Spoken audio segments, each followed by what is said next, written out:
This is a 1996 Toyota Hilux Surf. Now the important thing about this vehicle is it's basically just a third gen 4runner, except it's a JDM right-hand drive because it's a 3.0 liter diesel turbo inline six.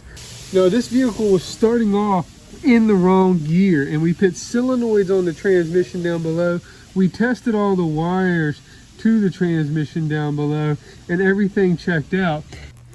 The easiest way to access your ECU is to take this just cover down right here. There's a couple 10mm bolts and also a couple Phillips head screws. In this box, you just simply pinch it in to get the glove box down and out of there. And there's not really anything else holding it up in there once you get that out. You get that out your way, and then your ECU is right back there, and that's where you get to it. So we got our ECU out and on the table here, and when you get it out, you can take these 4 screws apart, 4 screws in the 4 corners, and the top will come right off. Usually what happens with these older modules is these brown big things that stand up on these brown things that are big cylinders that kind of seem like they're sitting up high.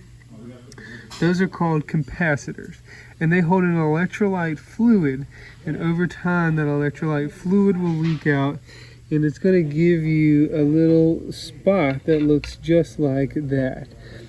And on that spot right there, you can see there's some lines that's laying over top of what looks like a little burnt out section right there. Those lines are essentially wires or connections between the chip or computer CPU, which is probably located right there, and the connector right here, which goes to the actual transmission. I have another one right here, and this is off of a different Toyota model, and as you see, the same thing happened on this computer as well. These capacitors leaked out the electrolyte fluid, and usually it's caused by temperatures too high or too cold. So what we did to fix this one is we actually found a CPU online through a ECU remanufacturer slash supplier, and it actually had this exact model number all the way down to the SKU was exactly the same. So it was a hefty price, and it took a little bit of shipping to get in here internationally to get into the United States. But make sure your part numbers match up exactly, and make sure that these numbers down here match up exactly, because these numbers pertain to the pins that are in each connector. Now there is another option you could go with, and that is replacing these capacitors. Now you could do this yourself if you know what you're doing, or you could have a ECU rebuilder do it for you, and there's several companies online that'll attempt to fix these circuit boards for you. And if you know what you're doing, it's really not that hard of a process to do. You have to basically buy new capacitors and match the ratings that are on the sides of these things, which it should show you the ohms ratings on the side there, as well as the voltage ratings, and there's a couple other ratings that you have to follow. And you can replace these and resolder them in. And then sometimes where these lines or these traces is actually what they're called, when they break or the circuit is broken in there, then you have to repair those traces as well, because replacing the capacitors won't do anything if you don't repair the broken circuit that the capacitor destroyed right there. So that's probably our main problem, and I would say that this chip right here is probably what controls the transmission. And remember, this is an all engine transmission ECU integrated. This one right here is just the transmission ECU. And that's what fails on these older Toyotas. Now these are 2 JDM computers, so maybe they get broken in Japan, they can't fix them, that's why they go to auction, and that's why they end up here in America for me to discover the problems with them. A couple tips to help you test this Toyota Hilux or any 4runner, anything this model. All right, the transmission solenoid connector is these 3 wires over here. It'll be the green one, the light green one going into the bottom right there on the far right. It's gonna be the top one above it, and then the green and red one, dark green and red, light green and red, and green. Those go down to the transmission, and if you want to ohm out the solenoids from here, all you have to do is back probe a pin into there and then pit the other side of your multimeter to ground. It should have an ohm rating of about 12 and a half. 13 is probably the highest you should go. 14 is within spec, but 13 and a half is a little high. Ohm ratings are 11 ohms to 14 ohms. So we tested those wires and we got ohm ratings from the solenoids all the way up here, which tells us that the wires are good and the solenoids are good inside the transmission. Now you can replace the solenoids as well, because sometimes those circuit problems inside the ECU will cause a failure of the solenoid inside the transmission.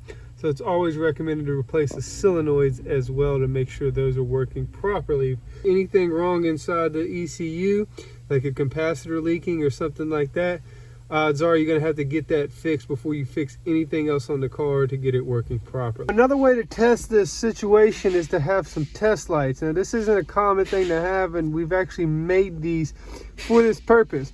Now these test lights, they have wires that are running down below to the transmission connector, and they're connected to two solenoids, the two shift solenoids. In first gear, you have shift solenoid 1 on.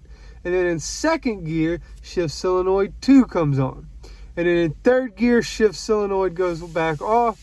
And then in fourth gear, both solenoids are off. What was happening with our vehicle is the PCM was only sending voltage to one solenoid. We were getting voltage to the number 2 solenoid.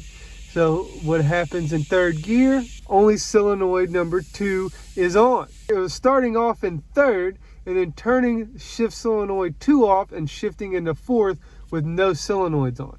And that's because the PCM wasn't sending the voltage to the solenoid. Now this was not a hard problem. This was a intermittent problem. It only happened maybe once or twice a week, so it's very difficult to diagnose. But after using the test lights, testing the circuits, and then cracking open the PCM, we were able to determine the actual cause of failure was the ECU.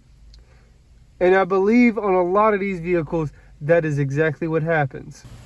So the underside of these things is essentially the same thing as a 4Runner, besides the diesel setup here. Over here where we got our transmission solenoid lights set up, you see our transmission connector only has 3 wires going into it on this model. These 2 wires that I got backed probe, those are the 2 shift solenoids. So it is a green wire, a light green wire, and then a light green and red wire. So the light green and then light green and red. Those are our 3 circuits going into our transmission. 2 of them go to the shift solenoids, the light green wires, and then the dark green wire and red wire goes to our torque converter lockup solenoid, which doesn't come on until 4th gear. And that's all essentially the transmission needs to shift, besides the speed sensors and then of course the throttle cable, which controls the hydraulic pressure inside the unit. There's a couple different variations, but on the Toyota 4Runners and Hilux Surfs, this is mostly going to be the setup you're going to see all the way up until about 2002. Once we installed the refurbished ECU from eBay Motors, this vehicle drove great. The owner of this Toyota Hilux spent hundreds of dollars and months trying to find and fix this problem. And most of the time when you have a weird electrical problem like this, it's simpler than you think to fix. Don't overthink your problem, and working on a car from a different country can be difficult enough, especially when you have weird electrical faults that are difficult to find. Now this wasn't a project, but I treated it as such because I wanted to learn what happens with these old Toyotas when they have weird electrical problems.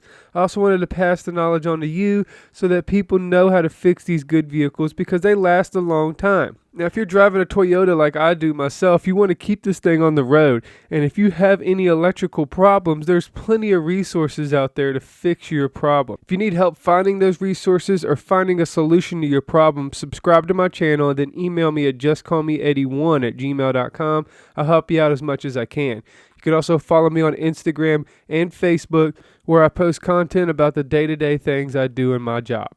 Thanks for watching. Comment any questions you have. Be sure to subscribe to my channel so you don't miss any more of my fixes or projects. And as always, whatever you do, however you do it, make sure you stay dirty, make sure you work hard, and most importantly, make sure you play hard. You can just call me Eddie.